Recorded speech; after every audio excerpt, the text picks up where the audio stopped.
Okay, due to popular demand, back for another epidural video.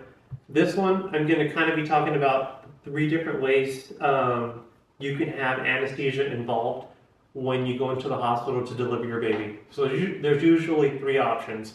Option one, or what can happen in this scenario, is you go in, you have a natural delivery, you need no help from anybody, no anesthesia help.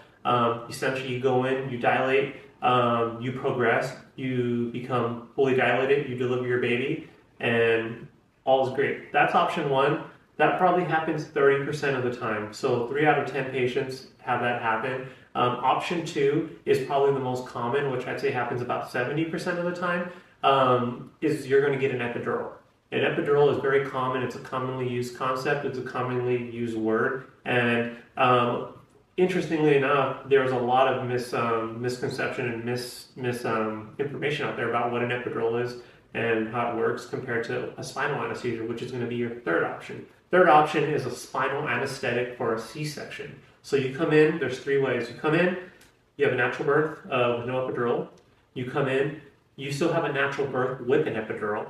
And option three is you have to have a C-section. A C-section can be a scheduled C-section, meaning you know you're going to have it months, weeks in advance, or it's an emergency C-section, meaning that you come in with a plan to have a natural birth, and then you convert to a C-section for issues related to things that I can talk an hour about, but I won't today. So those are your three options. So when you get an epidural, I do have a video up of me doing an epidural on an actual patient, but let me dig into it a little bit. This is a spinal kit, this is an epidural kit. This is an epidural kit, this is what will be used for you when you get your epidural. A lot of people look at this and they immediately think of big, huge needles in your back. And although that is true, it is also true that everything we use here is used after we've numbed you up, meaning your back's going to be numb. You shouldn't have any pain when this happens. You might have some pressure. This is the infamous epidural needle that a lot of people tend to freak out about. This is called a TUI needle. Okay, this is what actually goes into your back. Yes, crazy to think about, and I don't want to scare people, but this goes into your back after you're numb. Okay, you're going to get numb with a tiny, tiny needle like this.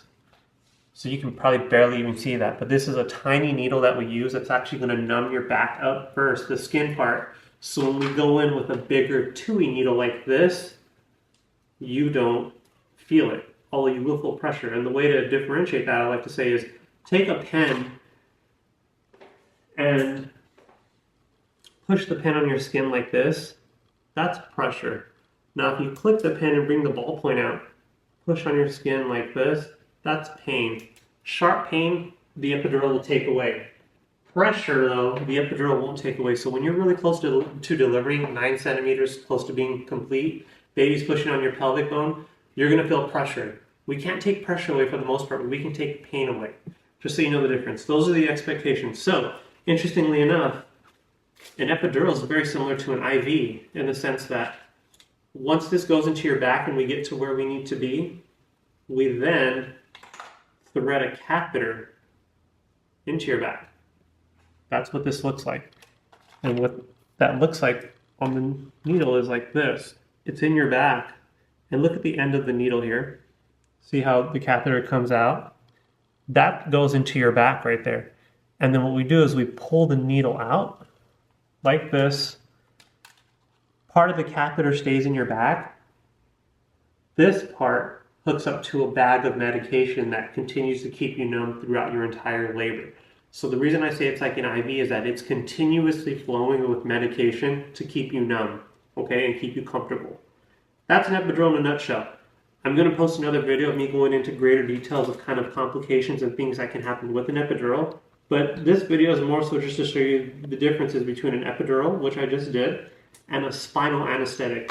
If you start to hear the word C-section, or baby's not doing well, or you're having D-cells, or we're planning to do a C-section, that's when we get into the spinal anesthesia, okay? Spinal anesthesia is very similar, but it's slightly different in the approach, the technique, and the duration on how it works. A spinal anesthetic is done for a C-section. It can be done for an emergency C-section, although that doesn't happen as often, but for scheduled C-sections, a spinal anesthetic is the gold standard. So spinal anesthetic, very similar to the epidural, although the needles are much smaller this time. If you can take a look, that's a needle going into your back, because this time we're actually going into the spinal canal where the spinal fluid is. With an epidural, we're sitting right outside of it, so we can use a slightly bigger needle to get that catheter in there. There's no catheter being used with this. We're using a really small needle, okay, and this one you really don't feel. Once we numb up your skin, again, with a very tiny needle, we numb your skin up. Then we go in with a similar size small needle into your back, and that's when we inject a medication like this into your back.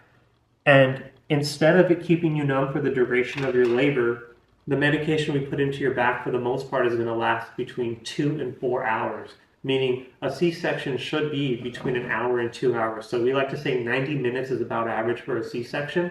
This medication will keep you numb from essentially your xiphoid process, let's say, where your ribs are, all the way down to your toes for about 3 to 4 hours is what we like this medication to keep you numb for. So it's not a continuous infusion. We inject it once and we're done. So after about 3 hours, you're going to get your feeling back, and then you're going to start to have sensation in your legs and your belly. That's essentially in a nutshell the difference between an epidural and a spinal. A spinal is usually always used exclusively for C-sections when you talk about OB, and epidural is almost exclusively used for labor, meaning the amount of time you're in labor, that's what we use this for. There are times where they intertwine and mix and match, and we can use an epidural for a C-section. You can actually use a spinal for labor if you're close.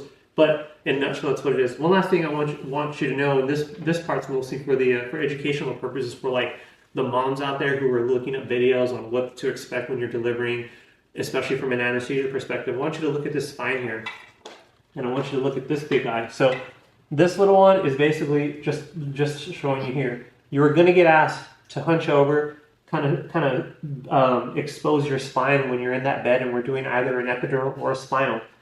If you notice here, we have these spinous processes here, and we have to go through these, okay?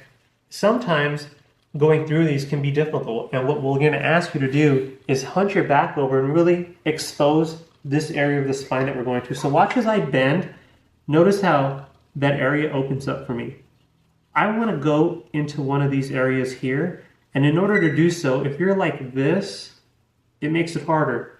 But as you bend over and expose that back, you make it a lot easier for us to get there.